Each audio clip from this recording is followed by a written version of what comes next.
कर्करोगावर उपचार होणार अत्याधुनिक आणि परवडणाऱ्या दरात कोल्हापुरात सुरू झालंय क्युरालाइफ कॅन्सर सेंटर। नामांकित मेडिकल ऑन्कोलॉजिस्ट डॉक्टर अक्षय शिवचंद यांच्या मार्गदर्शनाखाली chemotherapy, targeted therapy, immunotherapy, hormonal therapy आणि सर्व प्रकारच्या कर्करोगावर खात्रीशीर उपचार। क्युरालाइफ कॅन्सर सेंटर, राजारामपुरी 8वी गल्ली, कोल्हापूर। संपर्क 90 286 10 470। स्मशानभूमीतील श्रेणीच्या चोरा विक्रीवरती बंदी, वृक्षतोड लाकूड चोरी प्रकरणी कंत्राटदारांची चौकशी सुरू, स्थायी सभापती विशाल शिराळेंची माहिती।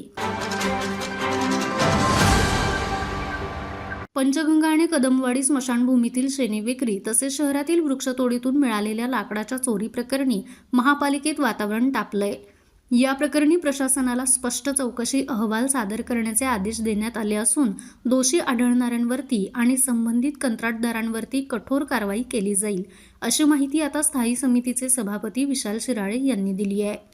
मागच्या आठवड्यामध्ये झालेल्या स्थायी समितीच्या समितीमध्ये आणि काल झालेल्या महासभेमध्ये पंचगंगा स्मशानभूमीच्या अनुषंगानं जे काही प्रश्न उपस्थित करण्यात आले किंवा कदमवाडी स्मशानभूमीच्या अनुषंगाने जे काही प्रश्न उपस्थित करण्यात आले, खास करून तिथल्या शेणीचा चुरा जो महानगरपालिकेमार्फत ठेका देऊन दिला जातो, विकला जातो, त्या संदर्भात आणि कोल्हापूर शहरामध्ये चालू असलेल्या वृक्षतोडीचे जे लाकूड आहे, या लाकडाच्या जळणाच्या चोरीच्या बाबतीत प्रत्यक्षदर्शी मी तिथं जाऊन त्याचा आढावा घेतला।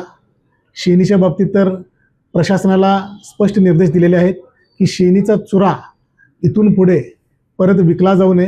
हा चुरा आपल्या बागेमध्ये, ज्या कोल्हापूर शहरांतर्गत बागा आहेत त्यामध्ये खत म्हणून त्याचा कसा वापर केला जाईल असे यावर विचार करून त्या प्रकारचे निर्देश दिलेले आहेत। तसेच वृक्षतोडीचा आणि त्यामधून निघालेल्या लाकडाचा जो काही चोरीचा विषय आहे, ह्यावर सुद्धा प्रशासनाला स्पष्ट असे अहवाल आणि चौकशी अहवाल सादर करायला लावून त्यामध्ये जे दोषी आढळतील त्यांच्यावर कठोर कारवाई होऊन त्या कंपनीवर कसे निर्बंध आणता येतील अशा प्रकारचे निर्देश दिलेले आहेत। काय होतंय की आज कोल्हापूर शहरामध्ये 4 विभागीय कार्यालय आहेत आणि त्यामध्ये 3 वृक्ष ठेकेदार आहेत।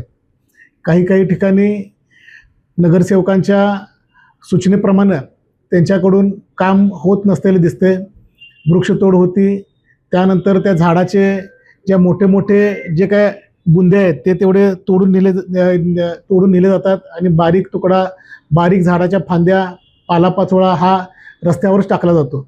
या अनुषंगाने असेल किंवा त्या वृक्षतोडीच्या चोरीच्या अनुषंगाने असेल, प्रशासनाला त्या प्रकारचे स्पष्ट चौकशी अहवाल सादर करण्यास सांगितलेला आहे आणि त्यानुसारच कारवाई होईल।